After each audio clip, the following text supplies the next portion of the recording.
एक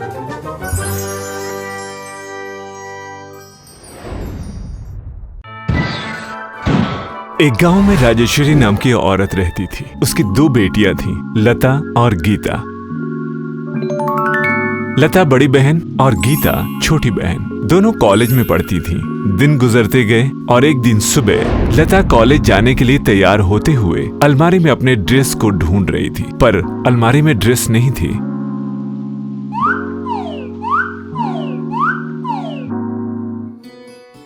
कहाँ है? यही रखा था।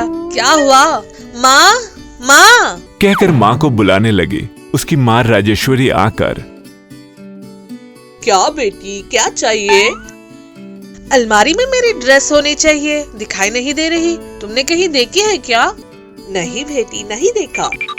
यही होनी चाहिए माँ, बोल रही थी कि इतने में बहन गीता आकर वहाँ खड़ी हो जाती है। गीता को देखते ही लता शॉक्ड। ये चीज कहाँ मिली? कहाँ मिली? मेरी है। तुम्हारी? कब लेकर आई तुम? माँ, ये मेरी है, मुझे ये चाहिए। माँ, ये मेरी है, मेरी ड्रेस मुझे चाहिए। देने के लिए ये क्या चॉकलेट है? ड्रेस ये मुझे पसंद आई इसलिए पहन लिया। पिताजी ये मेरे लिए लाए थे, मुझे पसंद है। शायद ये उन्हें पता नहीं था इसलिए तुम्हें दे दिया। तुम देती हो या नहीं मेरी ड्रेस? तुम इस ड्रेस के बारे में भूल ही जाओ। कहकर दोनों झगड़ रहे थे। उनका झगड़ा देखकर और चिल्लाना सुनकर कान बंद करके, बाप रे, बस करो, जब देखो झगड़ा। उसने पहन लिया है ना, अब छोड़ भी दो, बोलकर वहाँ से चली जाती है। उसके जाते ही,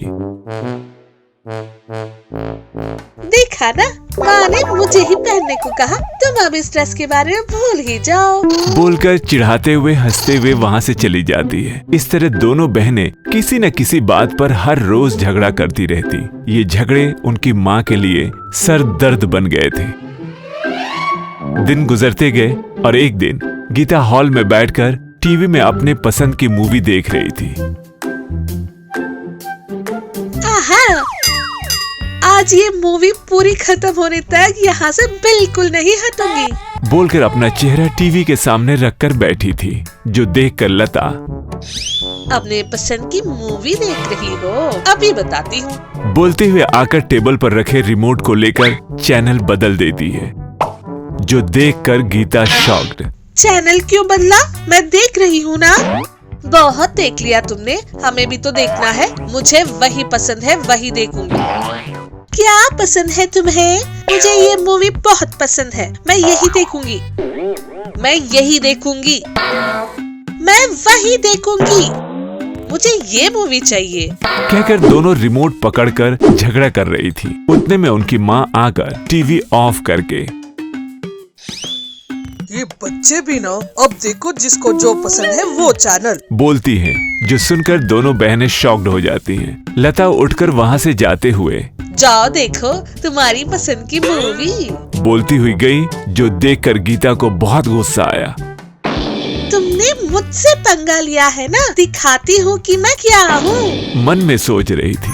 उस दिन सोते समय उनकी माँ वहाँ आकर, बेटी कल होली है ना, बहुत काम होंगे, जरा जल्दी उठना, सुबह लेट हो गया तो काम धरे के धरे रह जाएंगे। ठीक है माँ, कहकर सो गए। पर गीता मन में, पसंद की मूवी देख रही थी तो तुमने डिस्टर्ब किया ना, कल बताऊंगी तुम्हें, सोचते हुए सो गई। सुबह हो जाती है, दोनों बहनें उठ जाती हैं। गीता चारपाई से उठते हुए फिसलकर नीचे गिर गई, कहकर जोर से चिल्लाती है। इस चीख को सुनकर राजेश्वरी दौड़ते हुए आती है। क्या हुआ बेटी?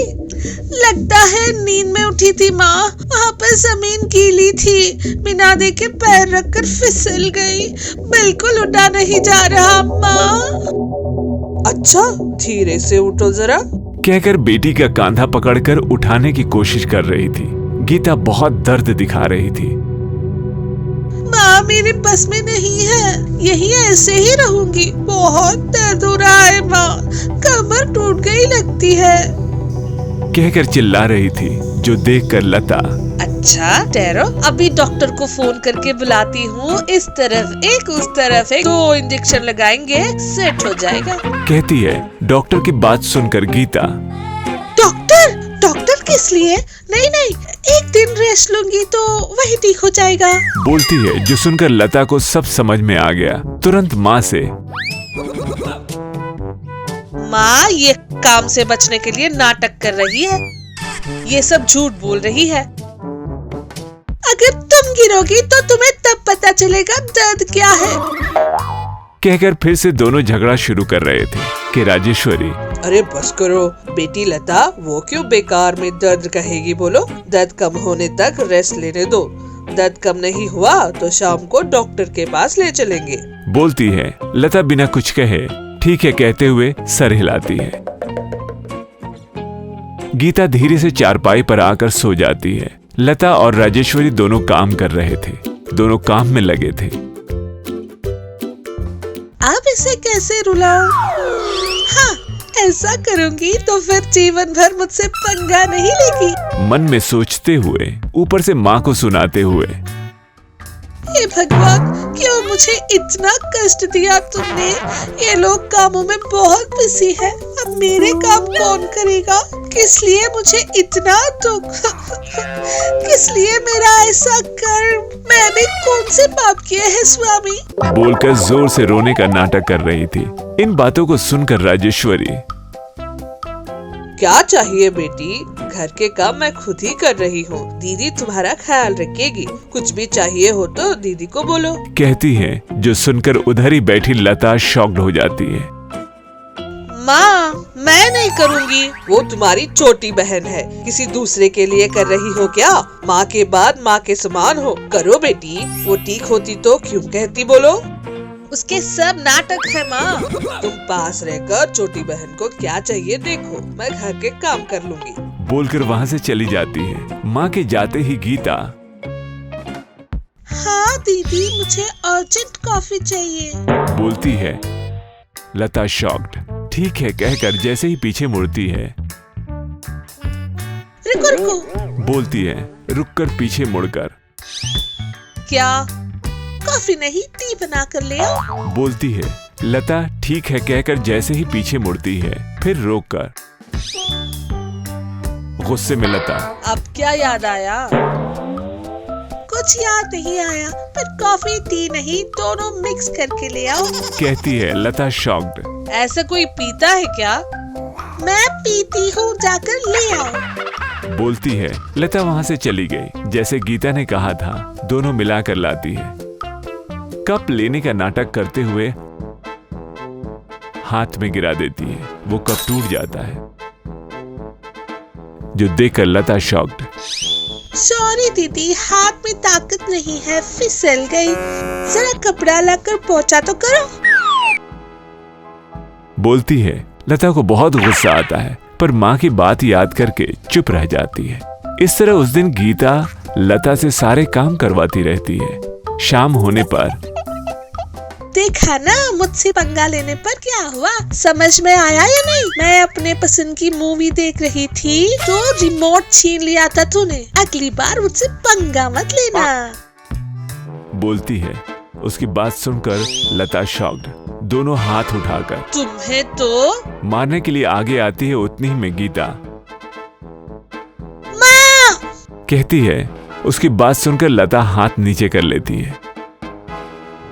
मेरी भी टाइम आएगा तब बताऊंगी, देख लेना, बोलते हुए वहां से जाने लगती है। उसे जाते देख गीता, हाँ हाँ देख लेना, जाओ जाओ, गीता बोल रही थी। गांव में जेम्स नाम का एक आदमी रहता था, जिसकी एक 13 साल की बेटी थी, लिली। जेम्स की पत्नी की मृत्यु लिली के बचपन में ही तबीयत खराब होने के कारण हो जाती है। लिली बहुत अच्छी लड़की थी। जेम्स को लिली बहुत पसंद थी। एक तरह से बताऊं तो उसकी जान थी लिली। लिली को भी जेम्स बहुत पसंद था। वो दोनों हमेशा खुशी और आनंद से रहते थे। जेम्स एक छोटी सी बेकरी चलाता था। लिली भी उसमें अपने पिता की मदद करती रहती थी। कभी कभी कस्टमर के पास से ऑर्डर लेने जैसे कोई ना कोई काम करती रहती थी।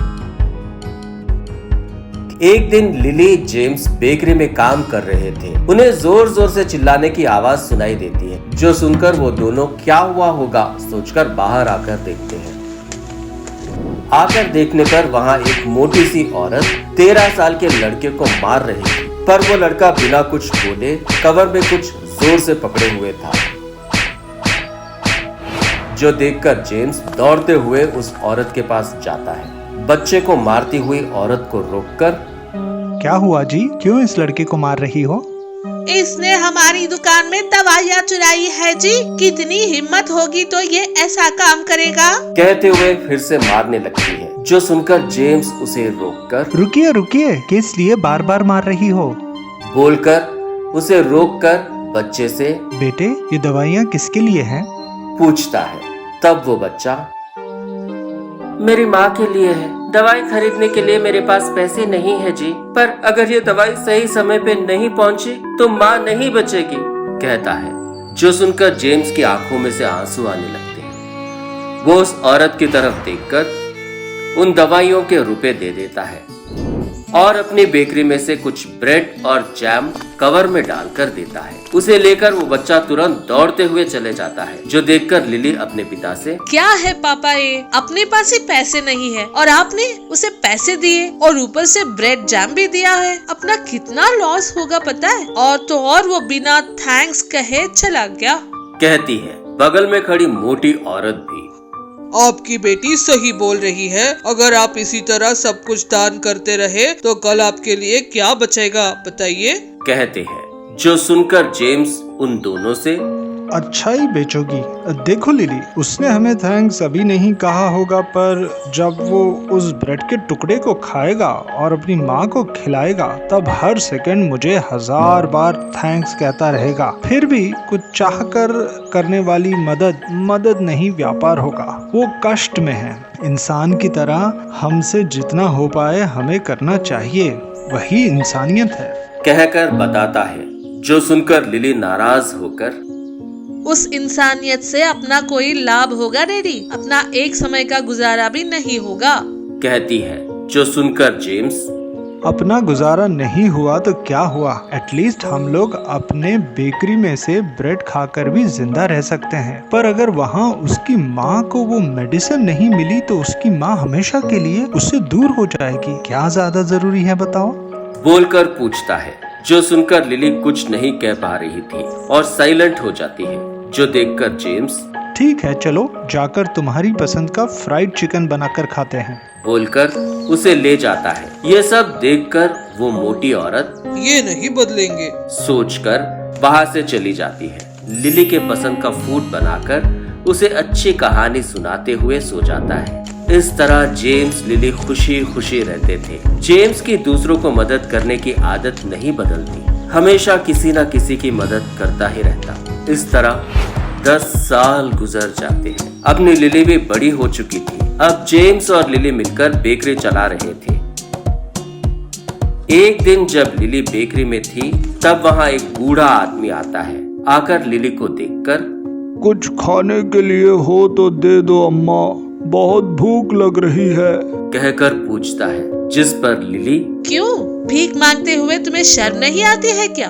फिर भी तुम्हें देने के लिए यहाँ कुछ नहीं है, जाओ यहाँ से, डांट कर वहाँ से भेज देती है। कुछ भी न कर पाने के कारण वो बूढ़ा आदमी बाहर चला जाता है। तभी वहाँ पर आता हुआ जेम्स उस बूढ़े आदमी को देखकर, क्या बाबा, क्या चाहिए आपको? उसके जवाब में उस बूढ़े आदमी को समझ नहीं आता कि वो क्या कहे। उन्हें बहुत भूख लग रही है, कुछ खाने के लिए है क्या कहते हुए भीख मांगने के लिए आए हैं, चिढ़ते हुए कहती है। जो सुनकर उस बूढ़े आदमी को बहुत बुरा लगता है। तब जेम्स, लिली ऐसे बोल सकते हैं क्या, कहते हुए अपनी बेकरी में से एक ब्रेड निकालकर उस बूढ़े आदमी को देता है। उसके बर्ताव के लिए मैं माफी मांगता हूँ, उसे माफ कर दीजिए। कोई बात नहीं जी, छोटी बच्ची है ना, कहकर वहाँ से चला जाता है। जो देखकर लिली को बहुत गुस्सा आता है। गुस्से में, क्या है डैडी, ये हर रोज किसी न किसी की मदद करते ही रहते हो, जिसके कारण हमें कहाँ होना चाहिए था और आज भी इसी बेकरी में है। हर रोज मेहनत करना और मिले प्रॉफिट में से आधे से ज्यादा दान कर देना, और कितने दिन ऐसा चलेगा, कहती है। जिसके जवाब में जेम्स, देखो बेटी, अच्छे से जीने का मतलब बहुत अमीर बनकर जीना नहीं होता, सभी के साथ मिलकर खुशी से जीना होता है। अमीर बनकर जियोगी तुम्हारे पास पैसे होंगे, वहीं अगर खुशी से जियोगी तो तुम्हारे पास इमोशंस होंगे। तुम्हारे लिए क्या कीमती है? कहकर पूछता है, जिस पर लिली जाने दो, मेरी बात तो आप कभी सुनोगे तो नहीं। बोलकर अपना काम खुद कर रही होती है। थोड़ी देर के बाद जेम्स को हार्ट अटैक आ जाता है, वही का वही नीचे गिर जाता है। तब लिली चिल्लाते हुए अपने डैडी के पास जाती है। डैडी डैडी डैडी, उठो डैडी। लिली के चिल्लाने पर बेकरी के बाहर ही बैठे हुए वो बूढ़ा आदमी अंदर आता है। नीचे गिरे हुए जेम्स को देखकर शॉक हो जाता है। तुरंत उसे अपने कंधे पर डालकर हॉस्पिटल ले जाने लगता है। लिली भी उसके साथ ही आ रही थी। इस तरह उस बूढ़े आदमी की मदद से लिली अपने डैडी को हॉस्पिटल में ज्वाइन करवाती है। डॉक्टर्स जेम्स की बहुत सीरियस कंडीशन है कहते हैं, तुरंत ही उसका ऑपरेशन करना पड़ेगा कहते हैं, किसी तरह पैसे लेकर आने को कहते हैं। जो सुनकर लिली और बूढ़ा आदमी दोनों परेशान होते हैं। लिली अपने डैडी को वार्ड में देखते हुए रोते हुए खुद से ऐसा कहने लगती है, डैडी अब मैं क्या करूं डैडी, जो भी था सब दान धर्म कर दिया, अब सिर्फ उस बेकरी के सिवा कुछ नहीं बचा अपने पास। क्या डैडी, मुझे ऐसी पोजीशन में खड़ा कर दिया है आपने। क्या डैडी, ठीक है, बेकरी बेचकर ही मैं आपको बचा लूंगी। सोचकर एक रियल एस्टेट ब्रोकर से मिलने जाती है। तब रास्ते में वो बूढ़ा आदमी ऑपरेशन के पैसे के लिए सभी से रुपए मांगता देखती है। वो बूढ़ा आदमी उसके पिता के लिए कितनी मेहनत कर रहा था उसकी समझ में आता है। तभी उसी हॉस्पिटल से फोन आता है। तुरंत ही वो हॉस्पिटल जाती है। वह रिसेप्शन पर बैठी लड़की लिली से, मैडम बिल पेमेंट हो गया है, डॉक्टर ने कल सुबह ऑपरेशन के लिए तैयार होने के लिए कहा है, कहती है। जो सुनकर लिली शॉक हो जाती है। बिल किसने भरा? कहकर पूछती है। तभी उसके पीछे से कोई आवाज आती है, मैंने ही भरा है, कहकर आती है। लिली पीछे मुड़कर देखती है। जेम्स ने 10 साल पहले जिसकी मदद ब्रेड जैम देकर की थी, ये वही लड़का था टोनी, जो उसे समझ आ जाता है। Hi, I am doctor Tony. Actually आपके पापा ने ही बिल पे कर दिया है 10 साल पहले, जरूरत की दवाई देकर और खाने के लिए ब्रेड जैम देकर। उसकी तुलना में ये कुछ भी नहीं है। उस समय मेरी माँ की तबीयत बहुत सीरियस होने के कारण उन्हें थैंक्स भी नहीं बोल सका, बट वो चांस अभी मिला है। कल ही उनका ऑपरेशन है। ऑपरेशन के तुरंत बाद ही उन्हें थैंक्स बोलना होगा। He saved my mother's life. He is my hero, बोलता है। जो सुनकर लिली बहुत खुश होती है। उस खुशी के कारण उसके आंखों से आंसू आने लगते हैं। उधर बूढ़ा आदमी अपने जमा किए हुए पैसे सभी लाकर, अम्मा ये आपको किसी न किसी तरह काम आएगा, देखिएगा अम्मा, कहता है।